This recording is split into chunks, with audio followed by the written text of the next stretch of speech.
nuovo episodio del podcast con Team Blondie e Team Blondie. Buonasera, buongiorno e buonanotte a tutti quanti. È un argomento che affronterò da solo. È un argomento che riguarda appunto, non so se dire evoluzione o devoluzione musicale. Diciamo che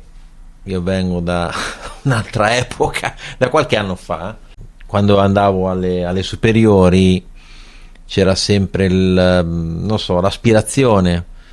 non dico tutti, però un buon 50%, vabbè, c'era sempre l'aspirazione a imparare magari uno strumento musicale, che sia chitarra, basso, batteria, cantare, fare delle piccole band e magari esibirsi a fine anno proprio istituto. E era una cosa abbastanza, a mio avviso, allettante, perché poi ti cimentavi in qualcosa che poi diciamo non poteva darti anche gratificazioni. Io personalmente ho imparato a suonare la batteria da autodidatta. Mi ha regalata mia nonna una Tama, tra l'altro, acustica, febbraio del 98, ragazzi. Ero praticamente in quinta superiore, ho imparato lo strumento tutto a orecchio praticamente, insieme a mio tra l'altro compagno di banco, che lui all'epoca prima di me aveva già cominciato a suonare la chitarra, già gli piaceva molto il basso, però suo papà gli ha detto no, impara la chitarra, che il basso cosa fa, e poi lui di conseguenza, una volta che ha imparato a suonare la chitarra, si è comprato il basso. E mi ricordo che molti weekend li trascorrevamo nella mia camera da letto con grande non dico, non so i miei genitori cosa, però a mia nonna sopra piaceva, perché facevamo compagnia e te credo, gli suonavamo sotto il culo. È stata una cosa molto, a mio avviso, carina, magari a differenza di altre persone che se ne andavano in giro così. Noi ci siamo imparati uno strumento e abbiamo imparato anche un sacco di canzoni insieme. Dopo circa 2 o 3 anni abbiamo cominciato comunque a conoscere, diciamo, le persone che suonavano nella nostra zona, che poi non erano moltissime, però ce n'erano abbastanza. Quello che riscontro rispetto adesso, che ovviamente è tutto è molto più facile che uno si faccia vedere tramite ovviamente i social network, come a me state ascoltando adesso. Diciamo, una volta quelli che saltavano fuori erano perché avevano qualcosa, avevano qualche capacità, avevano qualcosa che piaceva, e anche l'orecchio delle persone era un orecchio diverso, era un po' più tendente alla qualità, mentre adesso saltano fuori personaggi a mio avviso a dir poco, non so, allucinanti, perché poi sapete, con l'autotune sono buoni a cantare tutti, quindi potreste far cantare chiunque. Non rende giustizia a mio avviso a persone che magari hanno studiato lo strumento, che diciamo si sono impegnati magari, diciamo, focalizzati su uno strumento, e che poi magari non hanno avuto un reale sbocco, una reale gratificazione, come invece hanno questi 4 scimuniti rapper, trapper, che cazzo sono, e anche coi testi lasciamo perdere, ragazzi, che mia nonna scriveva un testo migliore, perché poi, a parte il significato, che a volte sono ascoltate anche, non so, la canzone di adesso, cuoricini, ma per piacere mandatevene un po' e non rimarrà niente di questi qua, perché io vi faccio una domanda: ma a voi Marco Carta sapete chi è? È uno che ha vinto Amici adesso non lo sa più nessuno chi è. Faranno questa fine qua questi soggetti qua, perché spinti magari dalle varie case discografiche, così sul momento hanno avuto successo, sul momento 4-5 anni così, poi spariscono. Ma se io ascoltato una canzone o di Michael degli anni 80, ma qualsiasi genere, adesso non è che sto dicendo Michael Jackson, ma anche che sia canzone dance, che sia canzone pop, che sia canzone metal, che sia canzone dagli anni, vabbè, si parte dagli anni 70, 60, 70, dai Beatles in su, arriviamo fino agli anni 90, più o meno se passa in radio una canzone ve la ricordate bene, ma se passano quelli di quest'epoca qua, sapete manco più chi sono. Quindi questo deve far pensare che, allora, quando uno scrive una canzone con un senso, con una cosa orecchiabile, rimane perché si sentono ancora adesso. Ma quelle invece attuali, ve le ricordate quelle di 10 anni fa, qualcosa, quelle magari qualche dance, ma voi vi ricordate qualcosa di qualche canzone di questi strapper qua? A parte Eminem, che Eminem è un bravo, cioè hanno fatto degli ottimi testi lui. Uno forse dei pochi rapper che, a mio avviso, appunto, poi tutto il successo di questi personaggi, che poi se la credono di brutto, tra l'altro, perché vabbè, ovviamente fanno i soldi, quindi poi quando fai i soldi te pensi di piacere, ma anche bisogna scendere nella psiche di queste persone, perché se sei degli scimuniti che nel senso, il mercato una volta ruotava molto alle vendite di un CD e anche dalle esibizioni live, no? Diciamo di queste persone qua.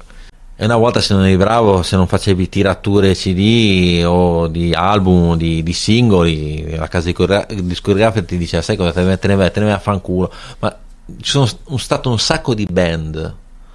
che sono rimaste nascoste perché non hanno fatto dei numeri considerevoli, ma con questo non voglio dire che erano band mediocri, erano dei musicisti di tutto rispetto. Adesso non mi vengono neanche in mente perché ne ho sentite di belle canzoni, perché la qualità era molto alta negli anni 70, poi specialmente negli anni 70, anni 80. Chi investiva su di te, che c'erano soldoni, non voleva buttare via i soldi per delle cagate, quindi investiva molto sulla qualità e ci hanno beccato bene, perché ovviamente, come ho ripetuto prima, si sentono ancora adesso. Canzoni dei Queen, canzoni dei Police, dei Led Zeppelin, Beatles, Michael Jackson, quella gente lì si sentono sempre. George Michael, perché sono qualitativamente gente preparata, erano autori, coautori, quello che è, quindi i testi erano fatti in maniera come si deve, e quindi rimarranno sempre, cioè, si sentiranno sempre queste canzoni. Mentre di questi personaggi, io li chiamo personaggi perché uno che canta con autotune non è capace a cantare, perché appunto ti sintonizza automaticamente a lui nella frequenza giusta, quindi puoi anche parlare normalmente e quello ti intona. E a mio avviso è stato sbagliato, ed è tuttora sbagliato, far entrare questo tipo di persone in competizioni tipo come Sanremo. Cioè, secondo me Sanremo deve essere una base che devono cantare tutti un po' senza ste modifiche digitali, perché penso che sia appunto un festival della canzone italiana, ma la canzone italiana deve essere una cosa un po' qualitativamente buona. E quei pochi che cantano senza autotune, cosa c'è? Marco Mengoni, Francesco Gabbani, poi vabbè Giorgia, Elisa, Arisa, quell'altra anche lei canta senza Bertè. La Bertè c'è una preparazione, adesso non so se era questo Sanremo, fa un culo così a tutti i ragazzetti di adesso, La preparazione cioè è un'impostazione che ovviamente venendo da quelle scuole lì, dagli anni 80, quindi è un altro livello che purtroppo questi personaggi vengono cliccati su YouTube da queste generazioni di disperati. I ragazzi adesso secondo me sono gente che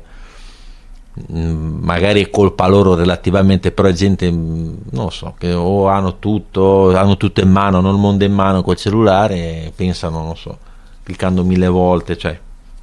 fai presto a fare numeri su YouTube quando ti cominciano a cliccare, e loro pensano di cliccare su un personaggio bravo, quello lì che invece è mediocre pensa di essere bravo anche lui, quindi è una collettività di deficienza, perché spingi su uno che a mio avviso ma non lo dico io, come vi ripeto, lo dice poi il mercato, che magari sul momento fa il boom, magari una stagione, 2 stagioni, poi magari può fare anche, diciamo, state 3, 4, 5 anni, ma poi quando sparisce vuol dire che era solo un mezzo, diciamo, che poi è stato ovviamente anche spinto da queste case discografiche, oppure quando sei legato a questi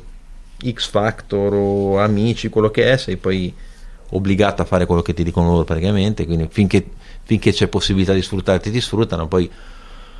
finché non arriva quell'altro che ti rimpiazza, e quindi purtroppo la musica è diventata una cosa un po', a mio avviso, monotona, infatti tutti uguali. Un'altra cosa, che era un po' uscita fuori dal core sono stati i Maneskin, a mio avviso, che all'inizio tutti lì, ma che cazzo sono, si erano anche autoproclamati nuovi Led Zeppelin, lì hanno fatto il passo più lungo della gara, però nonostante tutto loro sono stati molto apprezzati, ma non solo in Italia, sono stati forse i pochi che sono riusciti internazionalmente a venire fuori, a farsi conoscere in giro. Hanno vinto anche l'Eurovision con un grande bruciore di chiappe francesi, si sentiva l'odore di carne strinata fino a qua, la Francia non è tanto lontana, che si erano appellati a tutto, vabbè, comunque, e la Cacchiates diciamo erano un'ottima band, che erano riusciti a far breccia sia nel modo di cantare, di comporre, perché poi cioè, loro componevano i loro pezzi, cantautori che sono cose rare, stilisticamente erano un po', vabbè, prendevano parecchio anche loro, e mi è dispiaciuto che poi Emilio, come si chiama, Damiano, ha pensato di uscire e uniformarsi anche lui, perché se sentivano la sua canzone di adesso sembra come tutti quegli altri.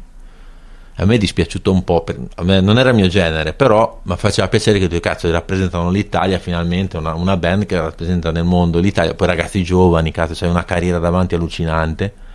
È stato un momento che c'era il Covid, che infatti hanno dovuto rimandare all'inizio un sacco di concerti, perché ho detto cazzarola, ma cioè, vi buttate via così, che anche loro mi è dispiaciuto. Erano forse di questo periodo gli unici che in Italia, dico, che come band avrebbero potuto fare veramente la storia, che anche loro si potevano fare un ritaglio nello spazio-tempo, diciamo, musicale, e invece poi ci sono, non so, saltano fuori o le singolarità o la spavalderia di pensare di riuscire a fare meglio anche da soli, che invece assolutamente hanno perso come si dice, sciogliendosi hanno perso tutto, a mio avviso. Magari Damiano da solo riuscirà a fare qualcosa, chi ne sa, però penso sia in futuro, non vorrei dirla troppo lunga, però magari in futuro magari lui potrà fare un'intervista e dirmi: qual è il tuo maggiore pentimento? È essermi sciolto con gli altri, perché poi quando nel momento in cui ti sciogli e magari passano anche anni, anche se dovessi fare una reunion, non c'è più quella cosa che avevi, è una minestra riscaldata e vengono fuori degli scazzi, che non ci sarà più quell'alchimia che avevi all'epoca. Quindi purtroppo è così, ragazzi. Quindi mi raccomando, cercate musica di qualità, non questi stronzi di merda che, tra cui Fez, quella gente lì, rapper, trapper. Quella non è musica, ragazzi, quella non è musica, quella è solo del gran casino. E quindi, a mia modesta opinione, però è del gran casino, e lo dimostra il fatto che poi ve li dimenticherete.